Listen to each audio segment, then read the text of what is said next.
এবং যার কাছে গেলেই মঞ্জুরি স্বরূপের ভজন পাব, সেই গুরুদেবের চরণে আশ্রয় করিতে হইবে। যদি না পেয়ে থাকেন তাহলে নতুন করে আশ্রয় করতে হবে। প্রাইমারি স্কুলের থেকে হাই স্কুলে যেতে হয় না, তাই বলে কি প্রাইমারি স্কুলের মাস্টারকে ত্যাগ করা হলো? না, ওখানে তো নাই হাই স্কুলের শিক্ষা, কলেজে ইউনিভার্সিটির শিক্ষা ওখানে নাই, ওই জন্য ইউনিভার্সিটিতে যেতে হবে। ইসকন বলছেন ওটা ইউনিভার্সিটির কোর্স। রাধা কৃষ্ণের এই যে যুগল ঈশ্বরের লীলা বিলাস ইউনিভার্সিটি কোর্স, কিন্তু তারা তো রেখেছেন রাধা কৃষ্ণের বিগ্রহ। কি ভগবান জ্ঞানী, রাধা কৃষ্ণের যুগল সেবা নয়, দ্বারকা মথুরার যুগল সেবা নাই, আছে একমাত্র ব্রজধামে ব্রজ নিকুঞ্জে রাধা কৃষ্ণের যুগল সেবা। জয় রাধে। তাই আমাদের দাসী হতে হবে, মঞ্জুরি হতে হবে। মঞ্জুরি মানে যারা রাধারানীর মনের সঙ্গে মনটাকে জুড়িয়ে দিয়েছে, হ্যাঁ, অভিন্ন মন। রাধারানীর মন আর দাসীর মন আলাদা নয়। দৃষ্টান্ত বলবো? আচ্ছা, তাহলে মনোযোগ দিয়ে শুনুন। একদিন নিশান্তকালে মানে কুঞ্জভঙ্গি গোবিন্দ জেগেছেন, রাধারানী পদসেবা করে জাগিয়েছেন। এবার গোবিন্দকে সাজাবেন। নিজের হাতে রাধারানী গোবিন্দের মুখ প্রক্ষালন করিয়ে দিলেন। তারপরে সুবাসিত জলে জনি বদন পাখালি বদন মোছাই দিল নেতের অঞ্চলে। যেখানে যে বিগলিত হয়েছিল বেশ সাজাইল প্রাণনাথে মনেরও আবেশ। আপনারা কুঞ্জভঙ্গ লীলা শোনেন তো? কটার সময় শোনেন? 10টা 11টা সন্ধ্যেবেলায় সব শোনেন। কিন্তু কুঞ্জভঙ্গ হলো রাত্রি 3:30 থেকে আরম্ভ। ওই সময় কুঞ্জে জাগানো হয়। সকাল 8টার সময় ঠাকুর জাগালে হবে না, অষ্টকালীন লীলা। নিশান্তকালে কুঞ্জে জাগরণ হবে।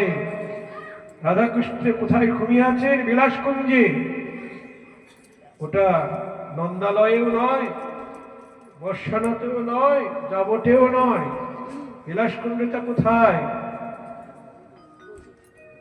নিভৃত নিকুঞ্জ মন্দির। সখীগণ মঞ্জুরিগণ পরিবেষ্টিত হয়ে আছে। সেখানে সখী মঞ্জুরিগণই জাগাবেন না সুখসারী জাগাবেন? যাই হোক, রাধারানী জাগালেন পদসেবা করি।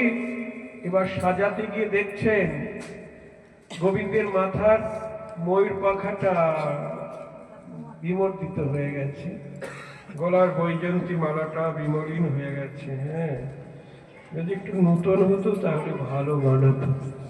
মনে মনে ভাবছেন নূতন হলে ভালো মানাতো। এমন সময় এক মঞ্জুরি দাসী একটা নূতন মালা আরেকটি ময়ূরের পাখা নূতন এনে বলছে, প্রাণেশ্বরী,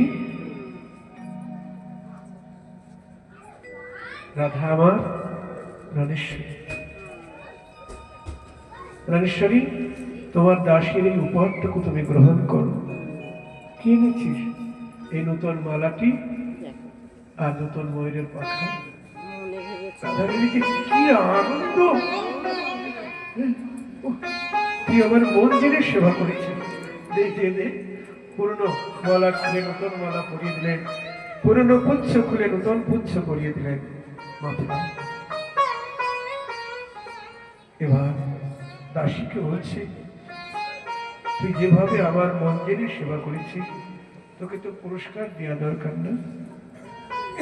এর উপযুক্ত পুরস্কার এখানে তো আমার কাছে নেই রে। কি পুরস্কার দেব? বলি, আয় রে আমার বক্ষে আয় রে, বলি আয় রে আমার বক্ষে আয় রে, বলি তুই আমারে কিনে দিয়েছিস আয় রে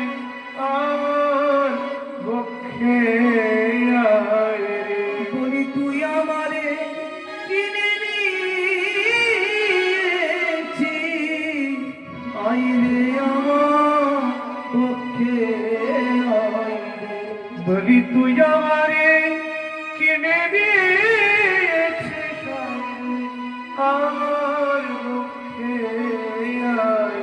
বলি তুই আমারে কিনে দিয়েছিস আমার মন জেনে সেবা করে বলি তুই তুই আমারে আমারে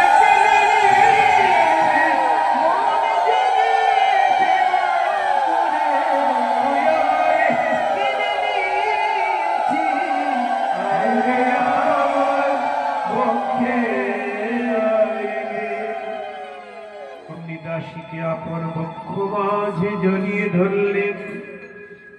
বলুন এমন পুরস্কার কয়জন পায় গো? আমার গোবিন্দের বিলাস স্থলী রাধারানী বক্ষ, সেখানে রাধারানী দাসীকে জায়গা দিলেন, মন্দিরে সেবা করেছে। আমাদেরও রাধারানীর মনের সঙ্গে মনটাকে জুড়ে দিতে হবে। এই মন আর কাউকে দেওয়া যাবে না। সংসার তো দেহ চায়, তাই না? সংসার দেহ চায়, তাকে মন না দিলেও চলবে। কি